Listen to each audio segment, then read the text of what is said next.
Welcome back to the show. We've got home helpers here with us today, Dwight Brown. And Dwight, you brought a guest, Rachel from the Laguna Cafe.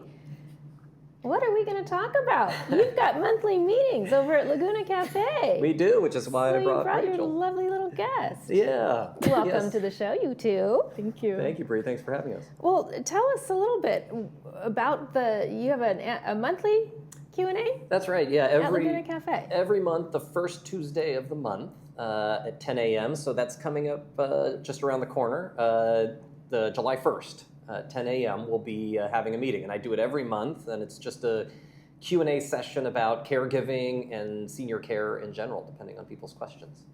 So it's open, completely open. Yeah, I have an agenda. I get a lot of questions. A lot of people call me when they see that a family member is needing care. And I get a lot of questions about, what does it cost? How do people pay for this? Does insurance cover it? Are caregivers background checked? There's a standard stable of questions I get all the time. And so at Laguna Cafe, I just present those questions and the answers that I give for those questions. So what inspired you to start doing this? Well, I love Laguna Cafe. I think everybody wishes they lived in Mayberry, right? And we all think of, would it be great if there was a local restaurant where everybody knew my name?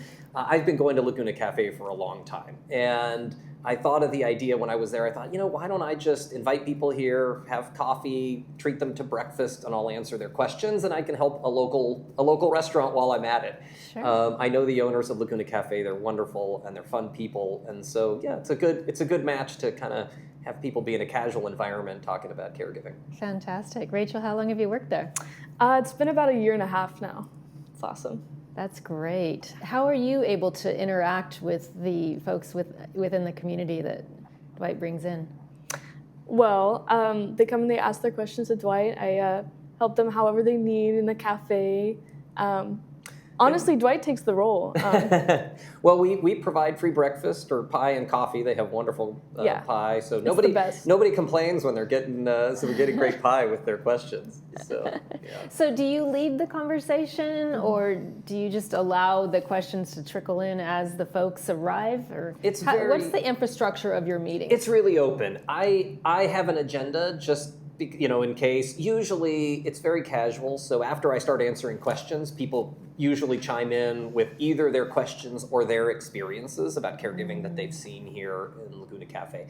It usually goes about an hour. If I were just to read the Q&A, it might take 30, 35 minutes, but we usually get about 20 minutes of questions. I think last time there was a wonderful couple that came in and they have long-term care insurance. And I started talking to them about questions they should ask their long-term care insurance company, when they start, how much the value is. And that lasted about 20 minutes of information that they wanted to know about their policy, essentially. So yeah, it's very open. So what are the typical questions that you're getting? Boy, there's, I think the most common question I get, what does it cost? I think that's the most common. How do people pay for it? Is it cash out of pocket? Do insurance companies pay? My agency's credentialed with the VA, so veterans can actually get caregiving that's paid for by the VA. Not a lot of people know that, and once I tell them, they ask a lot of questions about that and the process of it. They ask questions about what caregivers can do. A lot of people will ask, can they help me with my laundry? Can they do a meal? Can they take my dog out for a walk? What's involved? So, yeah, absolutely. What are the options? What do I get? I answer all of those questions, yeah. Is it in one lump sum, or is it a la carte, or exactly? Kind of like the pie and ice cream. One of the common questions is there a minimum? Can someone come out for just 2 or 3 hours, or do they have to be there all day? Yeah, these are very valid questions. Yeah, and I get these questions. I would think I get 3 or 4 phone calls a day at my office asking these questions, and then I decided, I could do that at the cafe and answer questions for multiple people at the same time, and enjoy pie while we're doing it. You could also record it and repurpose it for YouTube. That's right. Yeah. I've thought about it, but I don't know. I don't see myself as an influencer. Oh, I do. Yeah, that's right. I could dance on TikTok while I do it. No, I wouldn't take it quite that far. Yeah. I'd rather do it at Laguna Cafe. We'll leave that for Rachel and her Yes. and her demographic. That's Oh, right. yeah. For sure.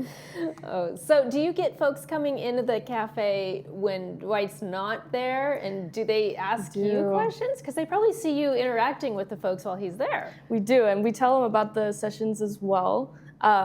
Yeah, they ask about him, and we take their name down. I get their number sometimes if we need it as well.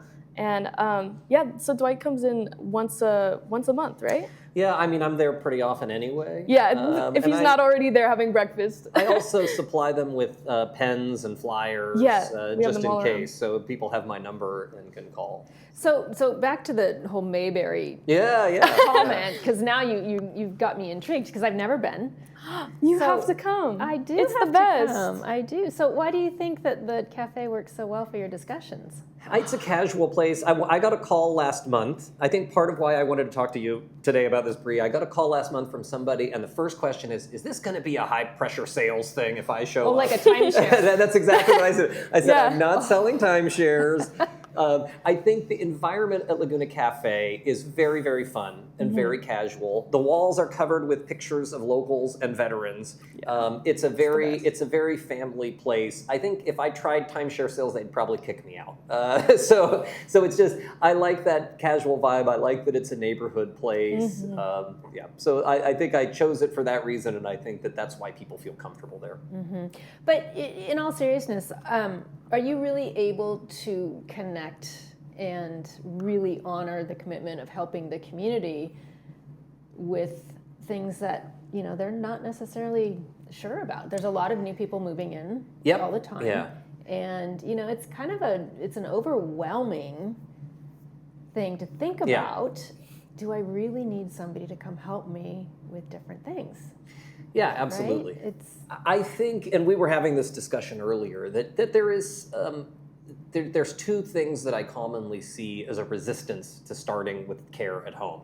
One of those is pride, that I don't need somebody. I talked to my father this weekend. He was just diagnosed with melanoma, and he's a veteran, and I talked to him about potentially getting care through the VA. And his immediate reaction was, I don't need anybody's help, right? And my mom was next to him going, no, we need help. I think it's that perception that the independence will be taken away. And that's the beauty of a caregiver, right? A caregiver is somebody in your home. They're supplementing, and I often say, don't think of it as a caregiver, think of it as a personal assistant.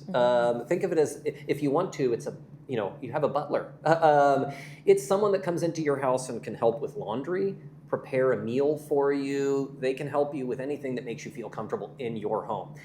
The second, I think pushback I get is I don't want someone looking over my shoulder. I don't want to have to keep them busy. And the caregivers are very professional, and they know this. So they're not going to follow you around. And, the first couple of times you may have to help them with, here's things that you could help me with. And after that, they come in and just like a housekeeper, they're going to help with certain things, and then they're going to go and establish a routine. The whole thing is to make your life easier, right? And a lot of people, once they get past that initial, kind of boundary of, oh my gosh, having a caregiver, people end up loving it, right? They get transportation, someone to take them to Starbucks, someone to cook them breakfast, and help out or make it easier on your loved ones, taking care of when someone's in need. So generally, what type of feedback are you getting from your group participation Q&As? I think the last session that talked a lot about long-term care was very, very informative. And I actually thought about coming up and meeting with the social workers here at the Laguna Woods because there's so many questions about long-term care policies. Every policy is different, and people don't understand that possibly their policy may have a waiting period. Or they don't understand that their policy may have an unlimited value and they should use it as soon as possible. It's use it or lose it. Right. So I think when it comes to insurance, it's such a big space. Every policy is different. I have really learned that can be very helpful.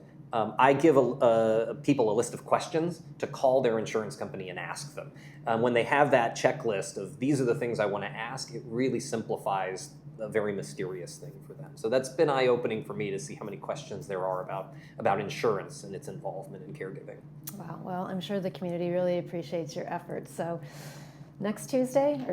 It's Tuesday yeah, at 10 a.m., Tuesday July at 10 1st. a.m. Yeah. All right, you two.